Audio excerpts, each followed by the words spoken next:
2절 말씀입니다. 베드로전서 2장 9절부터 12절까지 말씀 봉독해 드리겠습니다. 그러나 너희는 택하신 족속이요 왕같은 제사장들이요 거룩한 나라의 그의 소유가 된 백성이니 이는 너희를 어두운 데서 불러내어 그의 기이한 빛에 들어가게 하신 이의 아름다운 덕을 선포하게 하려 하심이라. 너희가 전에는 백성이니 아니더니 이제는 너희 하나님의 백성이요 전에는 긍휼을 얻지 못하더니 이제는 긍휼을 얻은 자니라. 사랑하는 자들아, 거류민과 나그네 같은 너희를 권하노니 영혼을 거슬러 싸우는 육체의 정욕을 제어하라. 너희가 이방인 중에서 행실을 선하게 가져 너희를 악행한다고 비방하는 자들로 하여금 너희 선한 일을 보고 오시는 날에 하나님께 영광을 돌리게 하려 함이라. 아멘. 할렐루야. 찬양대의 찬양으로 영광 돌리겠습니다.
감사합니다. 하나님 아버지, 은혜와 사랑을 감사합니다.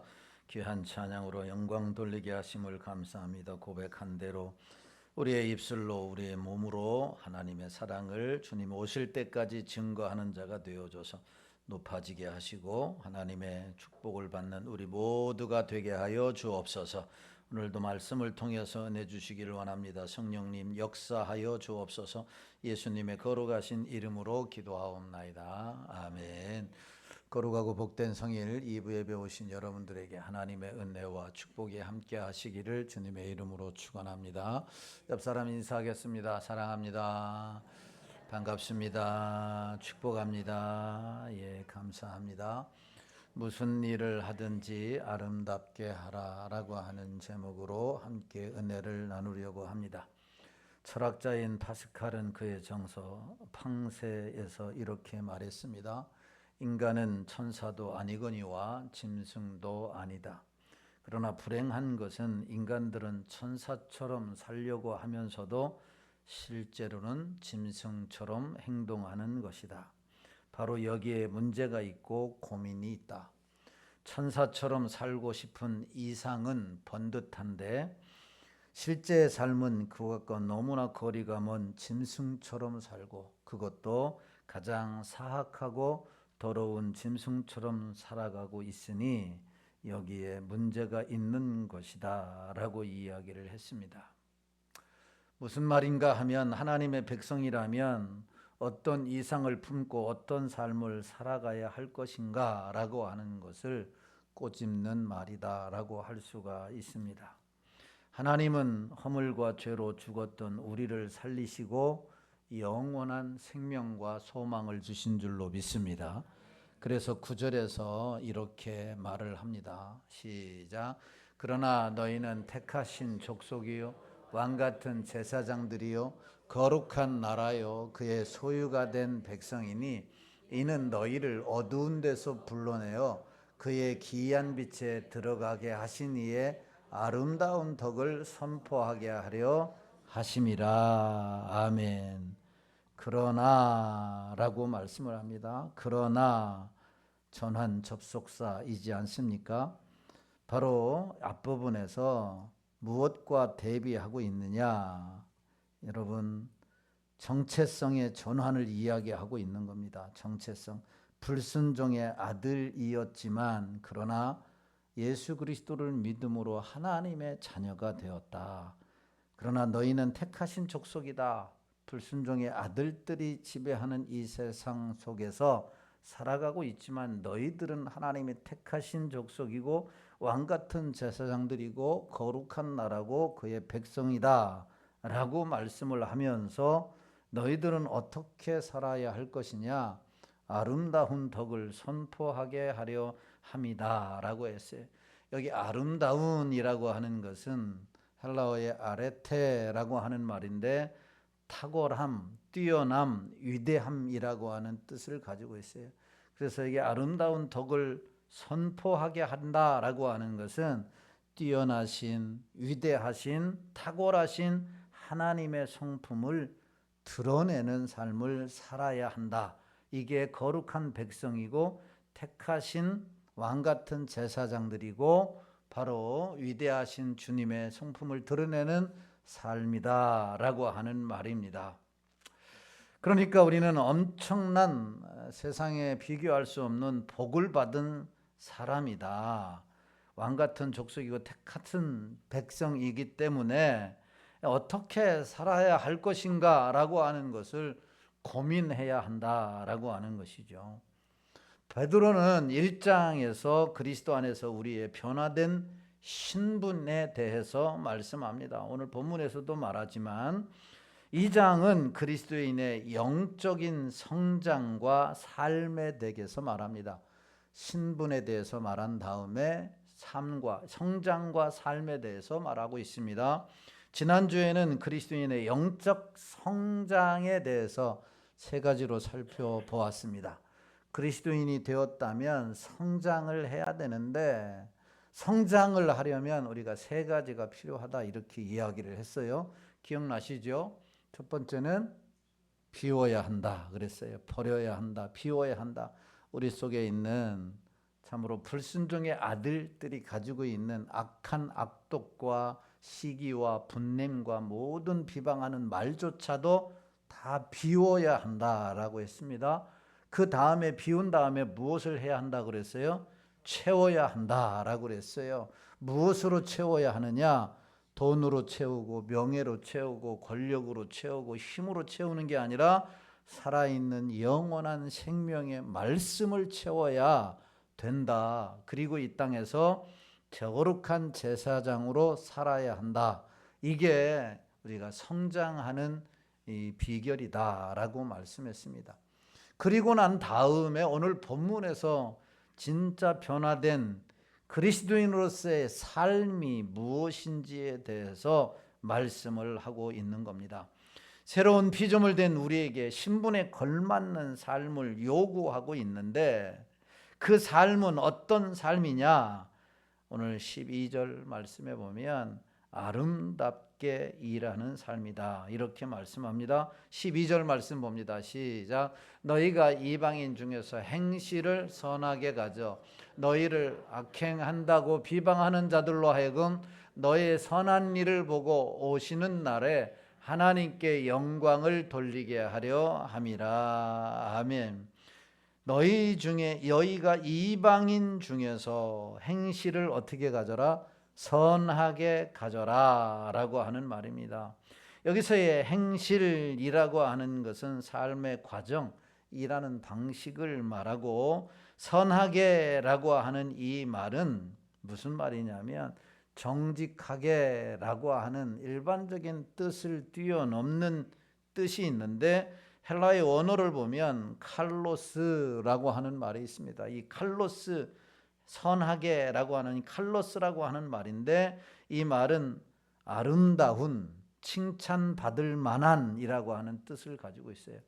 선하게 가져라, 행실을 선하게 해라 라고 하는 것은 그러므로 아름답게 해라, 칭찬받을 만한 바로 그 모습을 가져라 라고 하는 것입니다. 그리고 옛 스코틀랜드의 성자이며 학자인 사람이 이런 말을 바로 여기에 이 말씀을 이렇게 해석을 했어요. 행실을 선하게 가져라고 하는 말씀은 어떤 일을 하든지 아름답게 하라라고 하는, 어떤 일을 하든지 무슨 일을 하든지 어디에 있든지 아름답게 해야 한다. 이게 그리스도인의 신분에 걸맞는 삶이다. 이렇게 말하고 있다라고 하는 겁니다. 당시에 베드로 전후서를 쓴 시대가 어느 시대냐면 AD 64년, 65년입니다. 로마가 지배하고 있던 시대였고 당시엔 네로가 기독교인들을 심하게 박해했던 시대였습니다. 그 박해를 못 이겨서 그리스도인들이, 초대교회 성도들이 뿔뿔이 다 헤어졌습니다. 1장에 보면 본도, 갈라디아, 갑바도기아라고 하는 이 지역으로 다 뿔뿔이 헤어져 있는 그들을 향해서 전한 말씀이 바로 베드로 전후서예요. 베드로가 그래서 1장에서는 가장 1장 3절 이하의 말씀에 보면 소망을 강조하고 있는 것을 보게 됩니다. 소망을 핍박받고 헤어지고 고통받는 죽어가는 베드로가 거꾸로 여러분 순교하지 않았습니까? 바울이 화형당하지 않았습니까? 그런 고난을 경험하고 있는 그들을 향해서 던진 메시지, 그런 고난 중에 있고 뿔뿔이 헤어졌지만 바로 그 가운데서도 그리스도인의 신분을 잃지 말아라. 그리고 그에 합당한 삶을 살아라. 그 삶이 뭐냐? 무슨 일을 하든지 어디에 있든지 어떻게 일하라고요? 아름답게 해라. 따라서 합시다. 아름답게 해라 라고 하는 것입니다. 이방인들의 감시와 보고 속에 하나님께 영광 돌리기를 원한다고 한다면 오늘 성경의 말씀에 그렇게 말하지 않습니까? 12절 마지막 절에 선한 일을 보고 아름다운 일을 보고 오시는 날에 하나님께 영광을 돌리게 하려 함이니 너희들이 아름답게 일해야 한다라고 하는 사실이에요. 우리의 있는 모습, 우리의 일을 보고서, 우리의 삶을 보고서 하나님께 영광을 돌리기 위한다면 아름답게 일해라 라고 하는 사실이에요. 가정에서도 교회에서도 직장에서도 어디에서든지 아름다운 사람이 되기를 주님의 이름으로 축원합니다. 여러분, 세상 사람들은 신앙인에게 대단한 관심을 가지고 있어요. 우리에게 관심이 참 많습니다. 이 동네에도 저에게 관심이 많이 있어요. 왜냐하면 내가 목사라는 것을 알기 때문이에요. 우리는 참 세상 사람들이 주목하고 있다라고 하는 거예요. 그런데 정작 우리들은 스스로 관심이 없어요. 우리들은 스스로 관심이 없어요. 제가 금요일 날 설교를 하면서 이런 이야기했어요. 여러분, 두 가지의 배가 있는 교회는 건강하지 못한 교회다. 두 가지의 배. 어떤 배냐? 첫 번째 배, 오는가 배. 두 번째 배는 가는가 배. 이 두 가지의 배가 그 교회에 있으면 건강하지 못한다는 거예요. 그러니까 세상 사람들은 우리에게 관심이 있어요, 없어요? 관심이 많아요. 그런데 우리는 정작 서로 관심을 가져야 되는데 오면은 뭐 한다고요? 오는가 배. 아유, 저 오는가 배. 또 가면은 뭐예요?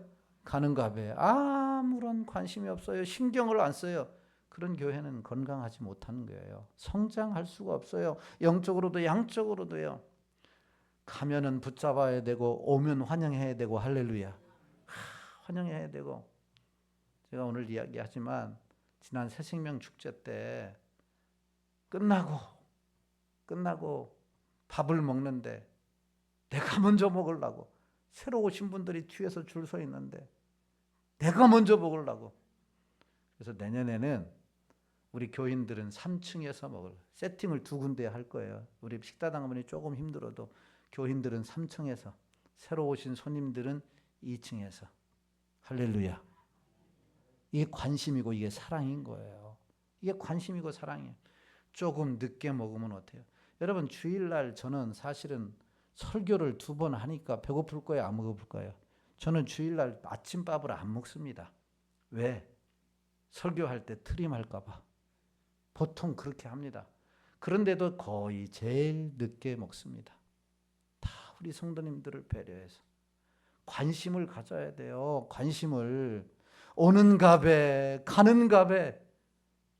소 닭 보듯, 닭 소 보듯 하면은 건강하지 못한 거예요. 세상 사람들도 교회에 관심을 갖는데, 왜냐하면 교회의 성도들은 우리와 신분이 다르다라고 생각을 하고 우리보다 나은 말을 하고 우리보다 나은 삶을 살기를 원하고 있다라고 하는 겁니다. 그런데 정작 우리는 그렇지 못하다라고 하는 것이에요. 그렇기 때문에 우리가 자기들보다 똑같이 여겨지게 되면 손가락질을 하고 공격을 한다라고 하는 것입니다. 여러분, 우리는 주어진 일을 하는 것으로는 충분하지가 않습니다. 잘못된 방법으로 옳은 일을 할 수도 있습니다. 주변에 고통을 주며 일할지도 모릅니다. 그러나 참 하나님의 사람들은 하나님의 기대대로 일을 해야 돼요. 주님의 말씀처럼, 오늘 성경의 말씀처럼 무슨 일을 어디에서 일을 하든지 어떻게 해야 된다고요? 아름답게 해야 하려고 노력해야 돼요. 아름답게 하려고. 하나님의 이런 기대는 복음서의 여러 곳곳에서도 나타납니다. 금식에 관해서 말씀하실 때도 주님이 이렇게 말씀했어요. 마태복음 6장 16절의 말씀을 보세요. 시작. 금식할 때 너희는 외식하는 자들과 같이 슬픈 기색을 보이지 말라. 그들은 금식하는 것을 사람에게 보이려고 얼굴을 흉하게 하느니라. 내가 진실로 너에게 이르노니 그들은 자기 상을 이미 받았느니라. 아멘. 여러분, 그들은 아름다움을 교묘하게, 참으로 금식할 때도 유선자들은 금식을 흉하게 한다라고 했어요. 아름다움을 교묘하게 거절하고 흉한 얼굴로 금식을 한다라고 하는. 금식조차도 아름답게 해야 하는데 그렇지 못하다라는 거죠. 기름을 바르고 기쁨으로 여러분 가장 좋은 것을 먹은 사람처럼 그렇게 일해야 하는데 금식조차도 그렇게 하지 않는다는 것이죠. 이 원리는 기도와 구제와 봉사에서도 마찬가지라고 하는 사실이에요. 누가 보든 안 보든 하나님은 아시니까 기도해도 구제를 해도 봉사를 해도 우리가 어떻게 해야 되느냐? 아름답게 하라라고 하는 사실입니다. 남은 돕는 일도 아름답게 하지 않으면 모처럼의 호의가 오해를 받을 수 있다라고 하는 겁니다. 그런 의미로 여러분 어떤 일을 하든지 이 한 주간 어디에서 무슨 일을 하든지 아름답게 할 수 있게 되기를 예수님의 이름으로 축원합니다. 진리도 매력적이지 않은 진리가 있습니다. 엄하고 마음 끌리지 않고 혐오감을 줄 수 있다라고 하는 겁니다. 진리의 말씀을 진리게 전할 수도 있어요. 진리게 전할 수도 있어요. 예수님을 한번 보십시오. 진리의 말씀을 어떻게 전했는가? 요한복음 16장에 보면 예수님께서 제자들의 발을 씻기는 장면이 나옵니다. 이 세족식 전에 예루살렘으로 올라가던 제자들은 무슨 문제를 가지고 있었냐면 네가 잘났냐 내가 잘났냐, 네가 으뜸이냐 네가 차등이냐라고 하는 것으로 서로 다투었어요. 그들은 모두 자기 잘났다고 주장하며 흥분했습니다. 그러자 그것을 다 지켜보고 듣고 있었던 예수님께서 여러분 같으면 어떻게 했을 거예요? 자식들이 네가 잘났냐 내가 잘났냐 막 싸우고 막 부모 앞에서 그랬을 때 여러분들은 어떻게 할 것 같아요? 예? 버럭 화를 내면서 내가 너희들을 그렇게 키웠냐? 이렇게 하고도 충분히 남습니다. 그래서 그들의 입술을 다 다물게 할 수도 있어요. 예수님도 얼마든지 그렇게 하실 수도 있었어요. 그런데 그렇게 했나요? 예수님이 그러지 않았어요. 그들의 모습을 보면서 아무런 말씀을 하지 않았어요. 화도 내지 않았어요. 조용히 수건을 두르셨습니다. 대야에 물을 담아 허리에 두르고 몸을 굽혀서 한 사람 한 사람의 발을 씻기셨습니다. 아무런 말을 하지 않았어요. 허리에 수건을 두르고 대야에 물을 갖다 놓고 앉혀놓고 그냥 묵묵히 그들의 발을 씻기셨습니다.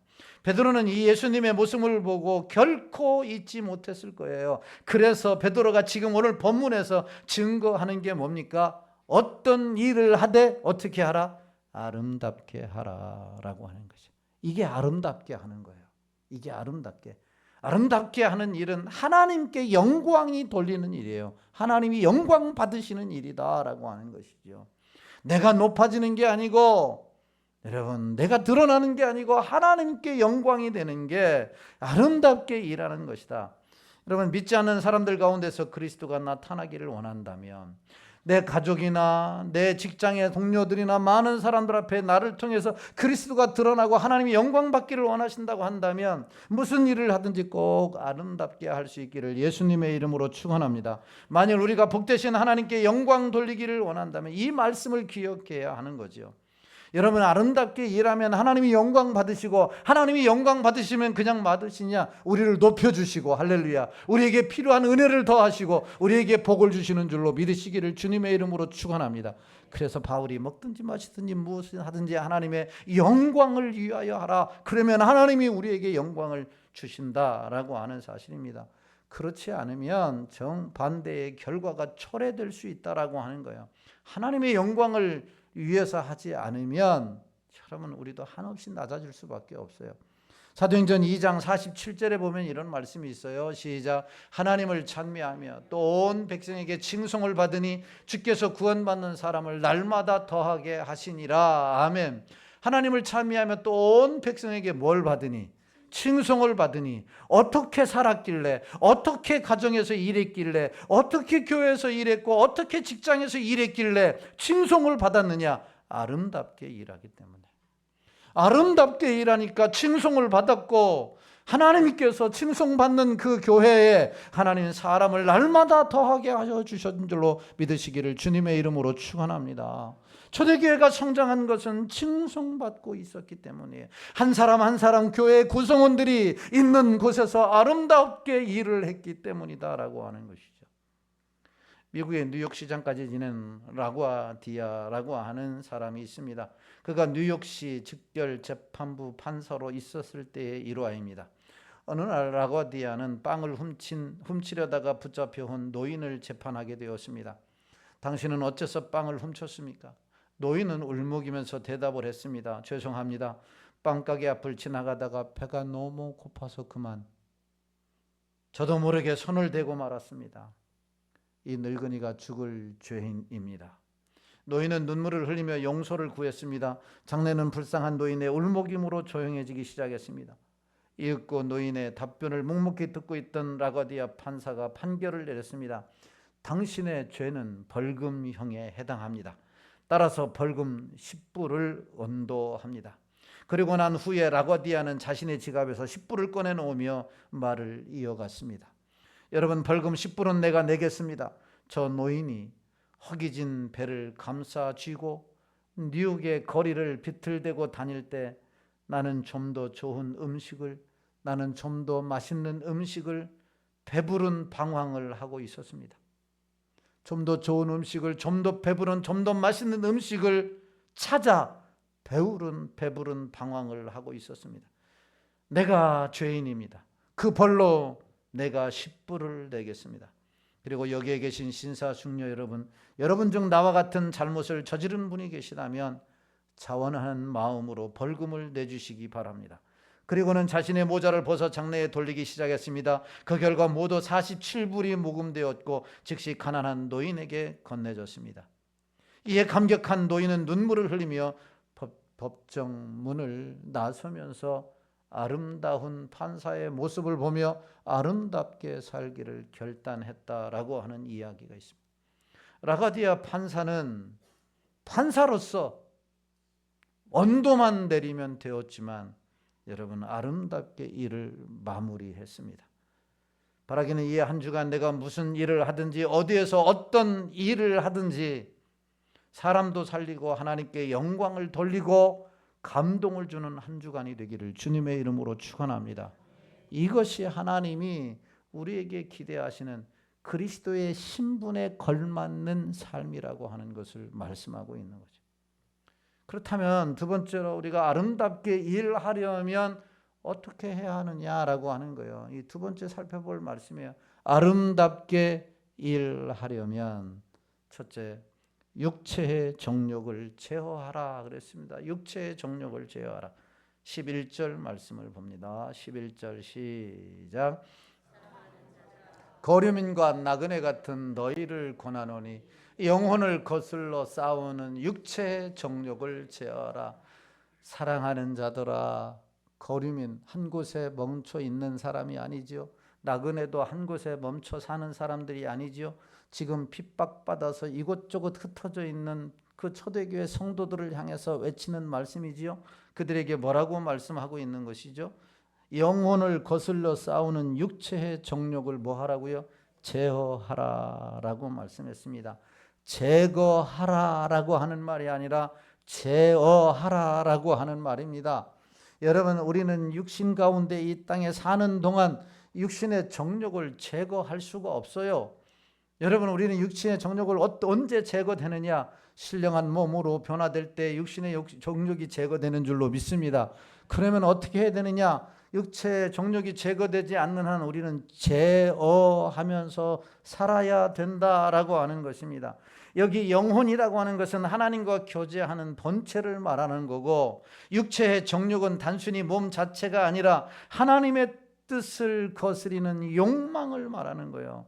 내 속에 끊임없이 하나님의 뜻을 거스리는 이 욕심, 하나님의 뜻을 거스리는 분노, 하나님의 뜻을 거스리는 음란, 하나님의 뜻을 거스리는 교만함, 이것들을 육체의 정욕이다. 그런데 이 육체의 정욕을 어떻게 하라고요? 제어하라라고 하는 말입니다. 그럴 때에 아름다운 일을 할 수 있다라고 하는 것입니다.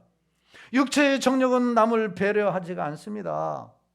내가 좋고 내가 즐겁고 내가 만족하면 그만입니다. 남은 죽든지 살든지 내 목적만 이루면 그만입니다. 이렇게 되면 나는 좋은데 주변이 불편한 거죠. 그래서 사람들과의 관계도 서운해지게 되는 겁니다. 그러므로 아름답게 일하기 위해서는 육체의 정욕을 뭐 하라고요? 제어하라, 이렇게 바울이 말씀하고 있는 것이죠. 아니, 베드로가 말하고 있는 것이죠. 그렇다면 어떻게 하면 육체의 정욕을 제어할 수가 있느냐라고 하는 숙제가 남습니다. 육체의 정욕을 제어해야 아름답게 일하게 되고, 아름답게 일해야 하나님의 영광이 드러나고, 하나님의 영광이 드러나면 우리도 덤으로 하나님이 높여주시고 축복해 주시는데 어떻게 하면 이 육체의 정욕을 제어할 수 있느냐? 생각을 바꾸거나 우리의 생각을 짓누르거나 육체를 학대하면 육체의 정욕이 제어되느냐? 그렇지 않습니다. 여러분, 육체의 정욕이 제어되려면 하나님의 은혜가 충만히 임해야 됩니다. 따라서 합시다. 하나님의 은혜가 임해야 한다. 하나님의 은혜가 우리 가운데 충만히 임해야 됩니다. 만약 우리에게 충만한 은혜가 임하게 되면 육체의 정욕이 제어가 되는 거예요. 그러나 은혜가 없으면 육체의 정욕이 제어되지 않습니다. 그래서 교회에서 어떤 사람이 가장 무서운 사람이냐면 은혜 받지 않고 일하는 사람이에요. 은혜 받지 않고 일하는 사람이 가장 무서운 사람이라고 하는 말도 있습니다. 왜냐하면 이 사람이 움직이면 불평이고, 이 사람이 움직이면 싸움이고, 이 사람이 움직이면 불만이기 때문에 은혜 받지 못한 사람들은 이 육체의 정욕을 제어하지 않기 때문에 무엇을 하도 여러분 아름답게 일하지 못하는 것이죠. 그래서 충만한 은혜가 필요한 것이죠. 충만한 하나님의 은혜가. 창세기 6장 말씀해 보면 죄악이 관영했던 시대에 오로지 하나님의 은혜로 하나님의 뜻을 거스리지 아니하고 육체의 정욕을 제어하여 하나님의 뜻을 이룬 한 사람이 있습니다. 그 사람이 노아라고 하는 사람. 창세기 6장 8절에 이렇게 말씀해요. 6장 8절 시작. 그러나 노아는 여호와께 은혜를 입었더라. 모든 사람은 하나님의 뜻을 거역했어요. 죄악이 관영했다라고 말씀해요. 모든 사람이 다 죄를 범했어요. 그러나 노아는, 그러나 상일교회는, 그러나 우리는 은혜를 입었더라. 그래서 300년 동안 동행하게 된 줄로 믿습니다. 은혜가 임해야 아름답게 일하게 되는 거예요. 여러분, 방주를 짓는 일이 쉬웠겠어요? 어려웠겠어요? 모든 사람들이 비웃는 그 순간에 하나님의 말씀에 순종하는 일이 결코 쉽지가 않았어요. 은혜를 입으니까 무엇을 해도 어디에서 하든지 간에 아름답게 일할 수 있었다라고 하는 것입니다. 그런가 하면 바울은 자신이 죄인 중에 괴수 만삭되지 못한 자였지만 은혜로 살았음을 고백합니다.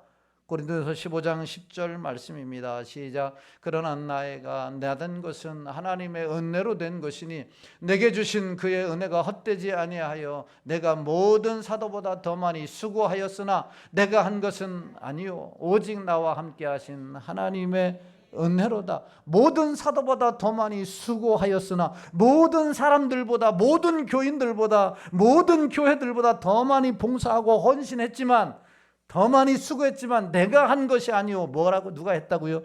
하나님의 은혜다라고 하는 게 하나님의 은혜다. 그러니까 노아는 하나님의 은혜를 입었기 때문에 시대를 거스리는 삶을 살 수 있었고, 바울은 하나님의 은혜를 받았기 때문에 다른 사람들보다 수고할 수 있는 이 사명을 감당할 수 있었다라고 하는 사실입니다. 여러분, 11절에서 육체의 정욕은 영혼을 거슬러 싸운다라고 했습니다. 이 말은 현재적입니다. 계속해서 싸워야 한다라고 하는 말이에요. 한번 싸우고 끝나면 얼마나 좋겠습니까? 우리는 계속해서 싸우는 거예요. 육체의 정욕은 영혼을 거슬려 싸운다라고 해서 계속해서 싸웁니다. 여러분, 부부싸움 한 번 하고 끝나나요? 언제까지 싸워요? 예, 죽을 때까지 계속 싸워요. 계속 싸워. 이 세상에서도 계속 싸워요. 마귀와도 계속 싸워요. 뭘 제어하지 못해서? 육체의 정욕을 제어하지 못해서. 육체의 정욕을 제어하려면 뭐가 임해야 된다고요? 하나님의 은혜가 임해야 돼요. 하나님의 은혜가 임해야 돼요. 여러분, 그러기에 육체의 정욕을 제어하는 것은 쉬운 게 아닙니다. 그래서 그런지 D.L. 무디는 이렇게 말을 했어요. 저는 제가 어떤 사람보다 나 자신이 제일 문제가 많다는 것을 압니다. 다른 어떤 사람, 내가 아는 어떤 사람보다 내 자신이 제일 문제가 많다는 것을 압니다. 그래서 나에게는 은혜가 필요합니다. 은혜가 필요합니다. 그리스도인답게 아름답게 일하기를 원한다고 한다면 은혜를 사모할 수 있기를 주의 이름으로 축원합니다. 성 프란시스의 제자가 어느 날 잠을 자다가 환상 중에 하늘나라에 올라갔다 왔습니다. 그곳에서 높은 보좌가 있어서 저 의자가 누구의 것입니까? 라고 물었더니 성 프란시스의 의자라고 대답을 했습니다. 제자는 이 소리를 듣고 슬그머니 질투가 났습니다.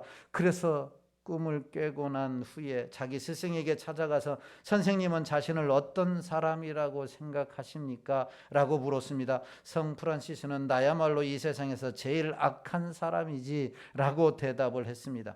제자는 항의를 했습니다. 선생님의 대답은 위선이고 거짓입니다. 당신이 성자인데 악하다고 하면 살인자고 거짓말을 하고 욕을 하고 비방하는 자들은 어찌합니까? 라고 이야기를 했어요. 이때 성 프란시스가 웃으면서 아주 편안하게 이렇게 대답을 했답니다. 자네가 잘 몰라서 그런 말을 하는 걸세. 만약 내가 받은 은혜를, 내가 하나님께 받은 은혜를 다른 사람들이 받았으면 그들은 나보다 더 훌륭한 사람이, 나보다 더 훌륭한 사람이, 나보다 더 좋은 사람이 되었을 걸세. 내가 얼마나 많은 은혜를 받고 사는지 자네는 모르는 거야 라고 이야기를 했답니다. 바꿔서 말한다면 내가 받은 은사, 내가 받은 은혜, 내가 받은 직분을 다른 사람이 받았다면 그들은 나보다 더 훨씬 좋은 사람이 되지 않았을까요? 그렇다면 이미 물릴 수는 없는 거고 어떻게 해야 되겠어요? 우리에게 뭐가 필요하다고요? 은혜가 필요해. 주여 나에게 뭘 주옵소서? 은혜를 주옵소서. 은혜를 주옵소서. 성 프란시스를 만든 것이 무엇이었나요? 하나님의 은혜였다라고 하는 겁니다. 여러분, 우리는 입도 은혜를 받아야 돼요. 할렐루야. 입도 은혜를 받아야 돼요. 목사들도 입도 은혜를 받아야 돼요. 육체의 정욕을 죄어지니까 막 러시아 말도 나오고 막 얼마나 이런 은혜가 필요한 사람들이에요. 그래서 우리는 그런 사람들을 불쌍히 여겨야 돼요. 참 얼마나 안타까워요. 입도 은혜를 받아야 되고 손도 은혜를 받아야 되고 삶도 은혜를 받아야 되고 지갑도 은혜를 받아야 됩니다. 할렐루야. 지갑도 은혜를 받아야 돼요. 우리가 은혜를 받아야, 은혜로 살면 매일매일이 행복한 거예요. 매일매일이 좋은 날이 된다라고 하는 겁니다. 은혜를 사모하고 은혜를 구하여 은혜를 받아 육체의 정욕을 이기고 아름답게 살 수 있는, 그래서 열매를 맺을 수 있는 우리 모든 성도들이 되시기를 예수님의 이름으로 축원합니다. 말씀을 맺습니다. 우리는 아담 이후로 열심히 일하도록 사명을 받았어요. 열심히 땀을 흘려서 열심히 일하도록 사명을, 이게 우리의 사명이에요. 여러분, 일은 논과 밭에서 농부들이 일하는 그것만 일이 아니에요. 직장에서만 일하는 게 일이 아닙니다. 사실 노는 것도 일입니다. 여러분 1년 놀아봐요. 2년 놀아봐요. 아무것도 하지 말고 놀아. 그냥 그래 봐요. 놀 게 없는 거예요. 노는 것도 일이야. 그래서 노는 것도 일이요. 그 다음에 여러분 먹는 것도 일이요. 어른들 말하잖아요. 먹는 것도 일이다. 여러분 보세요. 병원에 가보면 환자들에게 밥이 나와요. 때에 맞춰서, 시간에 맞춰서 하루 3번. 그런데 수술을 하는 환자들이나 아픈 환자들이 그걸 다 먹나요? 안 먹어요. 하나도. 왜 안 먹어요? 입맛이 없어서. 입이 쓰다. 숟가락 들다 다 놔버려요. 못 먹는다는 거예요. 그런 사람들 생각할 때 먹는 게 뭐예요? 일이요. 얼마나 먹는 게 일인지 몰라. 죽지 않으려면 먹어. 그래도 먹는 게 일이요. 여러분, 잠자는 것도 일이요. 잠자는 게 왜 일이냐? 잠 안 와봐. 잠자려고 얼마나 뒤척이는지 몰라. 여러분, 잠자려고 잠 잘 오는 사람들 행복한 줄 알아야 돼. 할렐루야. 누우면 잠자는 사람들 행복한 거예요. 그런데 잠이 안 와봐. 차라리 직장 가서 일하는 게 더 쉬워. 직장 가서 일하는, 왜냐하면 잠자는 게 얼마나 잠이 안 오면요. 그게 일인 거예요. 일이요. 그러니까 논에 나가서 밭에 가서 일하는 것만 일이 아니요. 먹는 것도 일이고 노는 것도 일이고, 그러니까 다 일이야. 우리가 하는 일은 다 일이에요. 할렐루야. 이게 다 일이에요. 어떻게 일해야 돼요? 아름답게 일해야 돼요. 아름답게 일하려면 육체의 정욕을 제어해야 되는데, 이 육체의 정욕은 하나님의 은혜가 임해야 제어가 되는 거예요. 제거되지 않는 육체의 정욕을 여러분 은혜가 임함으로 제어하게 되고, 그러면 은혜가 임하면 아름다운 일을 하게 되고, 입에 은혜가 임하게 되면 아름다운 말을 하게 되고, 지갑이 은혜를 입으면 선교하는 일에 헌신하게 되고. 할렐루야. 여러분 집에서도 일하고, 가정에서도 일하고, 직장에서도 일하고, 교회에서도 일합니다. 이번 주 토요일이 무슨 날이에요? 바자회. 일하는 날이에요? 노는 날이에요? 그럼 바자회는 먹는 것도 일하니까 와서 일해요. 먹는 것도 일하니까 와서 먹어줘야 팔릴 거 아니에요. 그러니까 먹는 것도 많이 사 먹어요. 김밥도 있고 떡볶이도 있고 그다음에 김치도 있고 다 있어요. 식혜도 있고 커피도 있고 다 있어요. 그러니까 먹는 것도 일이니까 와서 먹어요. 그리고 일하는 분들은 어떻게 일해야 돼요? 아름답게 일해요. 그러면 하나님의 영광이 드러납니다. 그러면 선교하는 일이나 여전도요 활성화되고, 하나님께 영광이 되고, 우리 몸된 교회가 놀랍게 하나님의 기쁨이 되는 교회가 될 줄로 믿습니다. 아름답게 일하고 아름다운 열매를 맺을 수 있는, 하나님께 영광 돌릴 수 있는 우리 모든 성도들 되시기를 주님의 이름으로 축원합니다. 주는 완전합니다. 우리 찬송 부르시고 오늘 말씀을 생각하시면서, 하나님 나의 입에도 나의 손에도 나의 삶에도 지갑에도 은혜 받게 하옵소서, 은혜를 주옵소서 기도하겠습니다.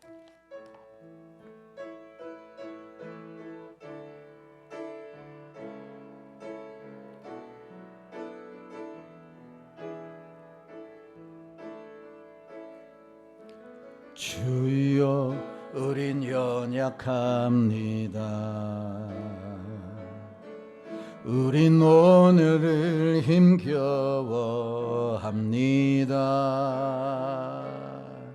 주 뜻 이루며 살기에 부족합니다.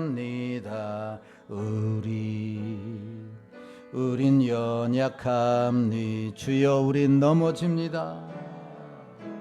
주여 우린 넘어집니다. 오늘 하루 또 실수합니다.